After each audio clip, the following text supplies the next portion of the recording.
Hi.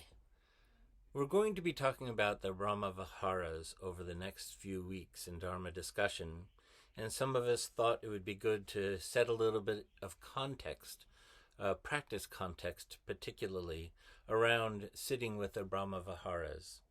So the Brahma Viharas are kindness, loving kindness, compassion, joy, particularly sympathetic joy in the awakening of others, and equanimity.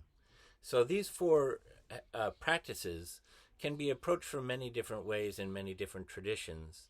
But we thought we'd spend a little bit of time just looking at them from a Zen perspective, and ironically, I'd like to start with a story from Judaism. One day, the old rabbi was sitting with a congregation, and he asked, how do you know when the night is ended and the day has begun?" And one person stepped forward and said, "Is it when the trees start to emerge from out of the shadows?" He says, "No, that's not it." He says, another person asked, "Is it when we can tell the difference between the mists and the clouds?" "No, that's not it either." And they said, "Well, what is it, Rabbi? How do we know when day has begun to emerge?" And he said, "It is when we are able to look into the face of a stranger and recognize it as our own." There's a sense of boundlessness that is in that reply that is particular to how we might hold the Brahma Viharas. And I thought I'd share a little bit of an experience I had with sitting with them at a significant time in my life where I had founded and worked in a school community, and we all very much cared about this community and were very deeply invested in it. However, we had come into a time of real strife, of clashing, of accusals, and so forth.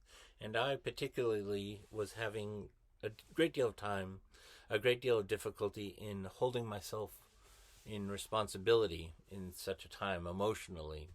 And so every day when I was walking to work, I would practice the Metta Sutra, and I would practice doing the Metta meditation. May you be safe, happy, healthy, and have the ease of well-being for the members of this community that I was going to be engaging with that day. And I did feel very strongly how this wasn't necessarily a putting on of some great virtue on my part, but just being able to enter in with a sense of no separation in terms of my interactions for that day. And so this is one example of how they can be a liberating and awakening principle in our lives, and not only principle, but an actuality in our lives. And of course, we have many ways that we approach awakening and liberation in Zen practice, which we know. Certainly, there's Kensho and approaching koan practice, which is about sort of exhausting and letting go of conditioning so that we enter into open ground, which can have sort of a metaphor of breaking through and very, very hard-headedness. But it's in actuality, it's actually more about letting go to what has held us, so that we can approach what has already been there all along, the ground of realization.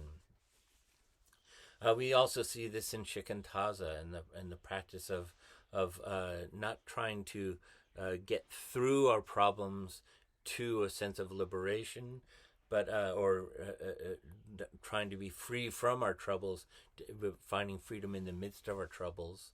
And it's very much in line with what was described in the Buddha's time as the Tathagata Garbha, the womb of the Buddhas, this place of emptiness and potential. The Tathagata Garbha shares space with rocks, trees, stars, guinea pigs, jet airplanes, with music, with anger. All of this is in the place of also being a place of liberation. We don't go through the confusion and noise to get to a pure, clear space with this, but the Tathagata Garbha is present in it all. And I think this is a very good illustration of how we might sit with the Brahma Viharas. Aiken Roshi suggests, "It might seem to you that before you build your Brahma Viharas, you should prepare your foundation, that is, sit hard, experience no self, and then go on to apply your experience in daily life. But the Brahma Viharas are not ordinary temples. You prepare the ground at the same time that you build. When you practice kindliness, you are practicing self. Pointing out the qualities of boundlessness, kindness, compassion, joy, and equanimity, is not adding on something into our lives, but pointing out the features that cannot be taken away, that are on that ground of being, not waiting for purity or perfection, but seeing how they co-arise in your practice. In the same way, you don't necessarily fall in love with your children before you start to care for them, or you don't start to fall in love with your friends or your pets. But in the caring for them, the love awakens together. And at such a point, all concepts and metaphors and even Brahma Viharas fall away. There's just the boundlessness. If we are stuck in a view of getting to something pure, something of the Brahma Viharas, we can fall into a subtle trap here that I think it might be helpful to mention, that when we have such a sense of getting through to something better, then whatever arises in our practice is judged by how well it gets us to our goal or not. Whatever arises in our lives, events and people, how do they fit into my project in my mind of what I'm trying to accomplish and what it should be like in my mind. When we are able to see things co-arising with us, that the Brahma Viharas, as Aiken Roshi said, preparing the ground at the same time that you build, when we're able to see the Brahma Viharas in this way, then everything is already awakening. Every place is our one true home.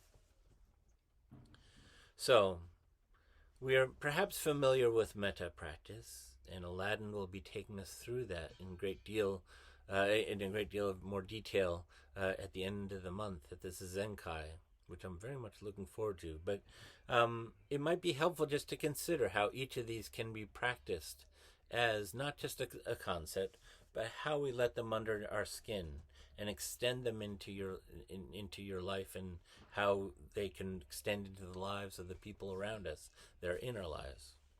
In metta, we say something like, "May you be safe, happy, healthy, and have the ease of well-being," which sounds very much like a kind of prayer. But we can do this not only to someone, but as someone as well.